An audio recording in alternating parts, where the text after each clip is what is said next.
हाय बच्चों science express के इस वीडियो में आप सबों का स्वागत है।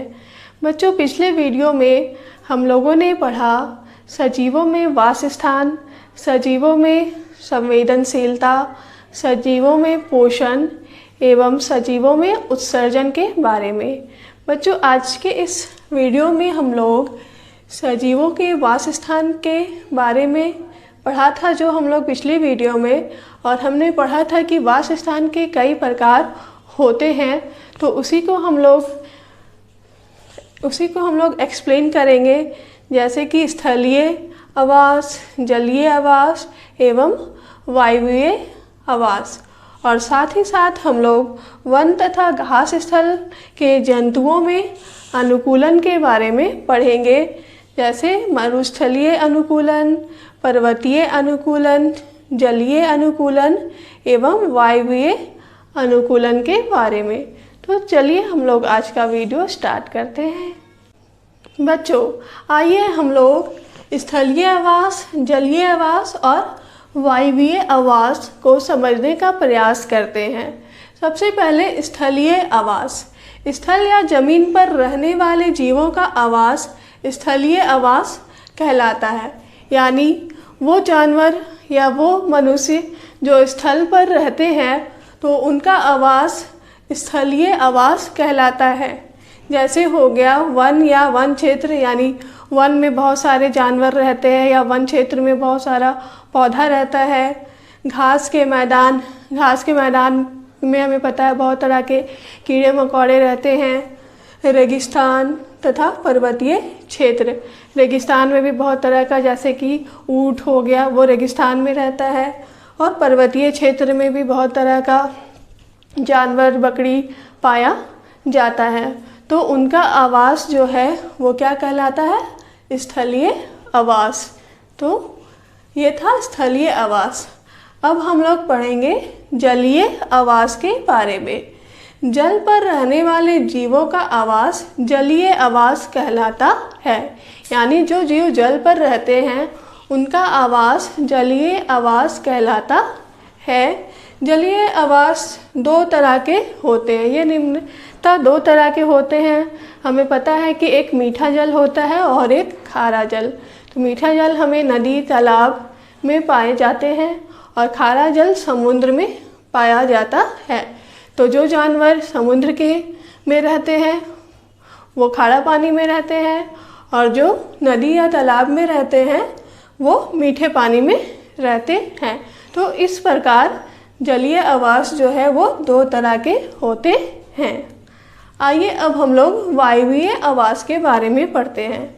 वायवीय आवास, ये आवास वायवीय जंतुओं एवं वैसे जंतुओं के बारे में जाना जाता है जो पेड़ों में रहते हैं। यानी जो जंतुएं पेड़ पर रहते हैं, हवा में रहते हैं, उसे हम लोग वायवीय आवास, मतलब वहाँ पे जो रहने उनके आवास को हम लोग वायवीय आवास कहते हैं। बच्चों, हम जानते हैं कोई भी जीव का आवास हवा नहीं हो सकता है, वायु नहीं हो सकता है। उन्हें आराम करने के लिए, उन्हें विश्राम करने के लिए ज़मीन पर आना ही होता है। यह एक बस मिथ्य है, लेकिन वायवीय आवास इन्हें इसलिए कहा जाता है कि वो अपने जीवन का बहुत सारा समय वो वायु में व्यतीत करते हैं या पेड़ों में व्यतीत करते हैं। इसलिए हम इनके आवास को वायवीय आवास कहते हैं। बच्चों, क्या आपने कभी सोचा है कि मेढक क्यों नहीं उड़ता है और तितली क्यों नहीं तैरती है? बच्चों, वास्तव में सभी जीवों का आकार, उनकी संरचनाएं, उनके वासस्थान के अनुकूलन होता है। तो आइए हम लोग अनुकूलन समझने का प्रयास करते हैं। वे विशिष्ट संरचनाएं अथवा स्वभावगत विशेषताएं जो किसी पौधे अथवा जंतु को उनके परिवेश में सामान्य रूप से रहने की क्षमता प्रदान करते हैं, अनुकूलन कहलाते हैं। यह स्थलीय, वायवीय, मरुस्थलीय, पर्वतीय तथा जलीय सभी जीवों में हो सकता है। यानी क्या है कि एडाप्टेशन या अनुकूलन हम लोग एक विशिष्ट गुण होते हैं जो हर एक पौधे और जीव जंतु में पाए जाते हैं और वो उसी के आकार में, उसी के अनुरूप में वो अपना वास स्थान निर्धारित करते हैं।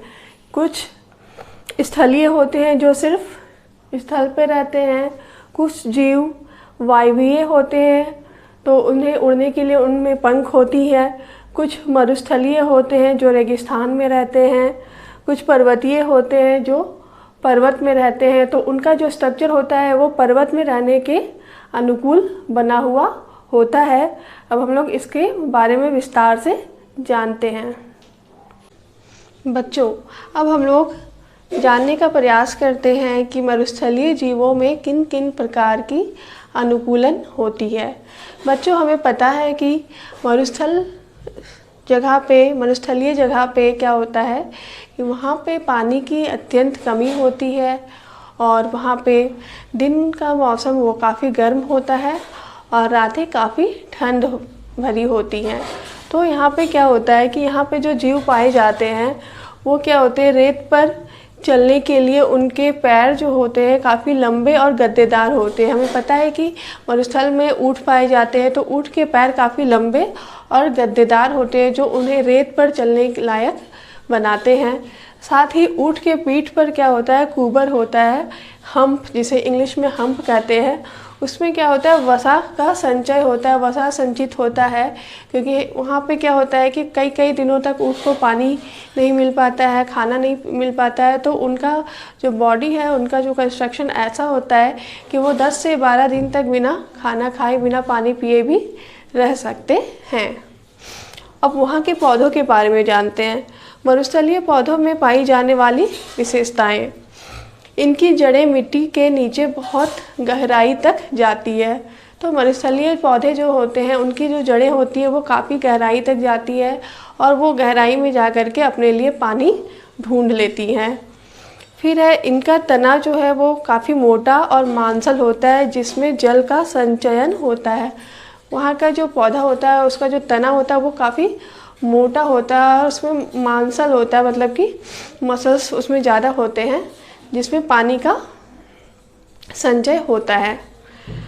तने की ऊपरी परत मोटी होती है जो जल के वाष्पन को कम करती है। तो वहाँ के पौधों की जो तने होती है वो थोड़ी सी मोटी होती है जिसके कारण वहाँ का जो वाष्पन है वो काफ़ी कम होता है। पत्तियाँ जो है वहाँ पे कांटों के रूप में होती है जो जल के वाष्पन दर को घटाती है।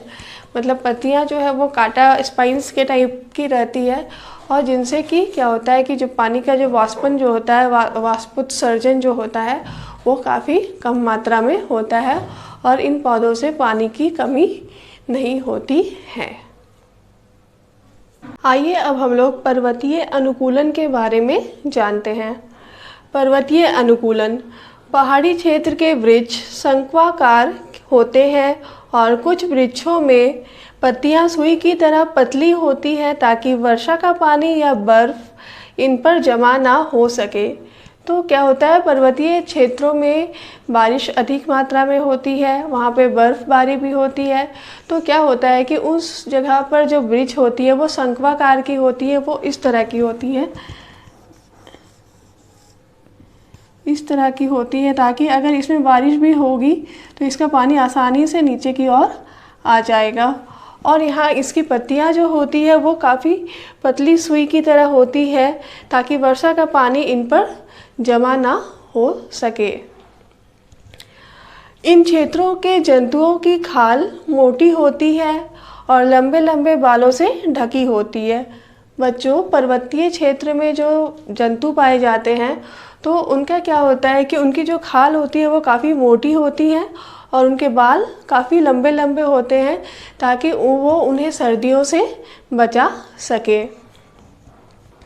पहाड़ी भेड़ बकरियों को पहाड़ी ढालों पर चलने में मदद करने के लिए इनके पैर के खुर बहुत मजबूत होते हैं। हमें पता है कि पर्वत पे जब चलना होगा, उस पर चलने के लिए क्या होता है, उनका जो सतह होता है वो काफ़ी मजबूत होता है, उसमें चोट लगने का डर होता है। तो इसलिए क्या होता है कि वहाँ के जो जंतु होते हैं, वहाँ के भेड़ बकरियाँ जो होते हैं, तो उनके पैरों की जो खुर होती है वो काफ़ी मजबूत होती है, जो उन्हें पर्वत पर चलने में सहायक होती है। बच्चों, आइए अब हम लोग जलीय अनुकूलन के बारे में जानते हैं। सबसे पहले जलीय जंतुओं में अनुकूलन। पहले हम लोग जानेंगे कि जल में जो जंतु होते हैं उनका जो शरीर की संरचना होती है वो किस प्रकार की होती है, जो उन्हें पानी में तैरने में मदद करती है। मछलियों के शरीर का आकार धारा रेखीय होता है तथा पार्श्व से चिपटा होता है, जो इन्हें तैरने में मदद करता है। बच्चों, जो आप लोगों ने मछलियाँ देखी होंगी तो उनका शरीर इस तरह से होता है, धारा रेखीय होता है, और इनका पार्श्व से ये चिपटा होता है, इससे चिपटा होता है। तो वो क्या करता है, उन्हें पानी में तैरने में मदद करता है। साथ ही उनमें क्या होता है कि जलीय श्वसन के लिए मछलियों में गलफड़ा होता है, जो सीधे जल से ऑक्सीजन लेते हैं और जल में ही कार्बन डाइऑक्साइड विमुक्त करते हैं।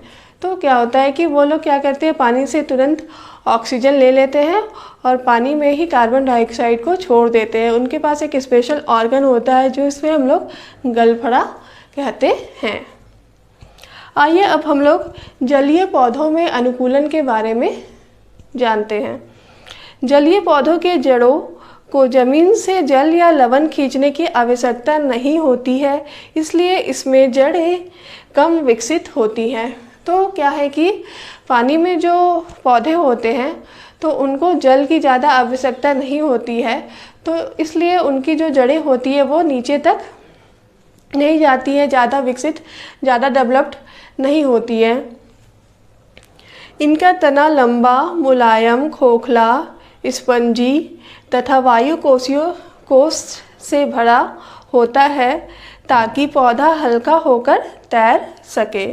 तो क्या होता है कि इनका जो तना है वो काफ़ी लंबा होता है और सॉफ्ट होता है, मुलायम होता है, और अंदर से वो काफ़ी खोखला भी होता है, ताकि वो हल्का हो सके और वो पानी में तैर सके। हमें पता है कि जो पानी में जो पौधा होते हैं वो पानी में तैरते हैं, तो जिस प्रकार मछलियाँ भी तैरती हैं उसी प्रकार पानी में जो पौधे होते हैं वो भी तैरते हैं। तो इसलिए उनकी जो संरचना होती है वो इस प्रकार की होती है, काफ़ी खोखला अंदर से होता है, ताकि वो हल्का रह सके। और हमें पता है कि हल्की वस्तुएं पानी में आसानी से तैर सकती हैं, इसलिए जलीय पौधों का जो आकार होता है, जो उनकी तना होते हैं, वो काफ़ी हल्का होते हैं। आइए अब हम लोग वायवीय अनुकूलन को जानने का प्रयास करते हैं। आप जानते हैं कि पक्षी जो होते हैं वो वायु में रहते हैं, तो देखते हैं पक्षियों में किन प्रकार के अनुकूलन होती हैं। पक्षी अपने पंखों की सहायता से हवा में उड़ते हैं तथा छोटे छोटे पैरों की मदद से सतह पर चलते हैं। तो बच्चों, आपने देखा होगा जो पक्षी होते हैं उसमें पंख होते हैं, तो वो क्या करते हैं, अपने पंख की सहायता से वो हवा में उड़ते हैं और उनके पैर काफ़ी छोटे छोटे होते हैं और वो अपने छोटे छोटे पैरों से सतह पर चलते भी हैं। पक्षियों की अस्थियां मजबूत तथा खोखली होती हैं, जिसके कारण ये हल्के होते हैं। तो हमें पता है कि वायु में वही चीज़ उड़ सकता है जो वज़न में कम हो, जो हल्का हो, जिसका वज़न काफ़ी कम हो। तो इसलिए क्या होता है, जो पक्षियाँ होती है उनकी जो अस्थियाँ होती है, यानी कि उनकी जो हड्डियाँ होती है वो अंदर से खोखली होती हैं, और वो क्या करती है, पक्षियों को हल्की बनाती है, ताकि वो हल्का रहे और उन्हें आसानी से उड़ने में कोई दिक्कत ना हो, आसानी से हवा में उड़ सके। तो इस पाठ में सजीव एवं उनका परिवेश में हमने बहुत कुछ जाना, और आज का यह पाठ यहाँ पे समाप्त होता है।